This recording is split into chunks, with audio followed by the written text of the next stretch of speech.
Thank you, Lake Havasu. Tonight we have a big night of pyrotechnic wonders planned for you all. One of the missions of the WPA is to provide educational opportunities for our members as well as the public. In the spirit of that education, I thought before we get the show started tonight, I would give you a look behind the curtain. The pyrotechnician at work can be thought of as a painter, and we can then imagine that the canvas to be filled is the entire dark night sky. We can divide this canvas into 3 distinct areas and paint each of these areas with specific devices. Let's just go ahead and crack open the pyrotechnician's big metal wood-lined art box and take a look at a few of these effects and see how we can combine them to paint the night sky. That's that big art box cracking open. When we start to plan our painting, we first start at the ground level with the lowest type of effects. We have strobes that, as the name implies, are strobing and blinking. Hey. We also have effects called gerbs. These produce a shower of sparks that will continue to reach a specific height for a specific amount of time. Hey, look at that. Let's go into a specific height for a specific amount of time. We also have effects called flame projectors, and can you guess what they do? They project flame! The next set of effects needs to reach a little higher and fill the lower area of the night sky. First we have mines. Right? A mine, a mine when ignited, simply propels the contents such as stars, glitter, or other small effects in a cone shape. We can move these from one side to the other, and we can fire them in groups at angles. Hey, how about that?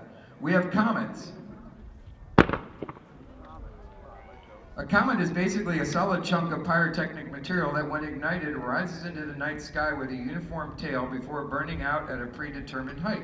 We can also add horizontal movement to these. And just like mines, you can shoot them in groups and in angles.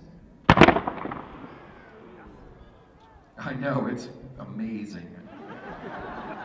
The lower level of the display can also be filled with multi-shot devices, commonly referred to as cakes. A cake is a device that has from 9 to 900 tubes in a box shape.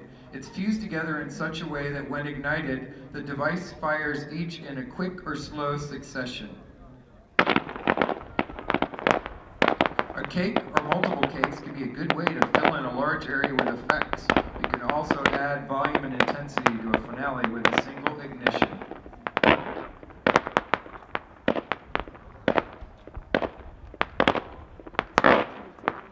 Pretty amazing, folks, huh? The next area in the display we want to paint is the mid-level or main body area of a display. This is primarily done with spherical or canister shells from 3 to 5 inches in diameter. And just for reference, most shells will rise 100 feet per each inch in diameter, so a 3-inch shell will rise roughly 300 feet before bursting.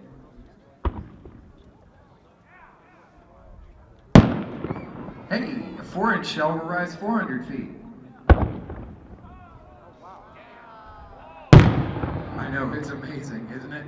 So the next thing we want to do is put into play the high-level effects. These are layered over the mid-level effects we just looked at. Let's take a look at a 6-inch shell. But before we do that, can anybody shout out high that one will go?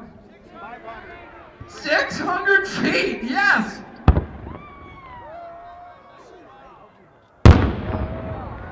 Hey, it worked. So the next shell is actually built by one of our members. Now, it's also a 6-inch shell, but it's got 4 breaks of brocade, turbillions, and then color to heavy report. Let's take a look at a great member-made shell.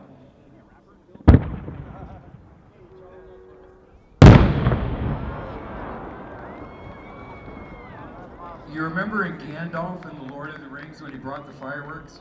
No. That's what we got here. These are Gandalfs making their stuff. So here's the 16-inch shell. Oh, I'm sorry, that shell was made by Wiley. The next one we're going to take a look at is a 16-inch shell. Can anybody tell me how high that will go? 1,600 feet, if it goes right. and that's made by Mark Merton.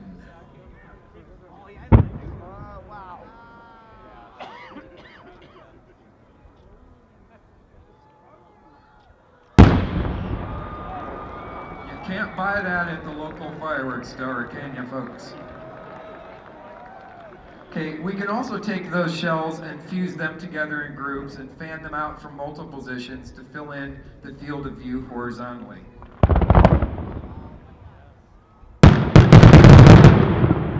Hey! Okay, so now that we've seen some of the tools in the pyrotechnician's art box, let's put that all together and paint a little picture in the sky.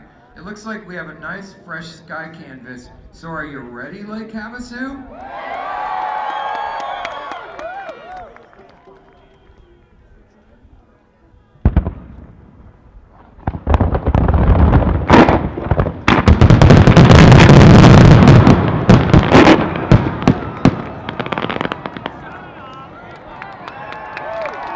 You know what? I'm just not quite happy with that picture. I think it needs just a little something else.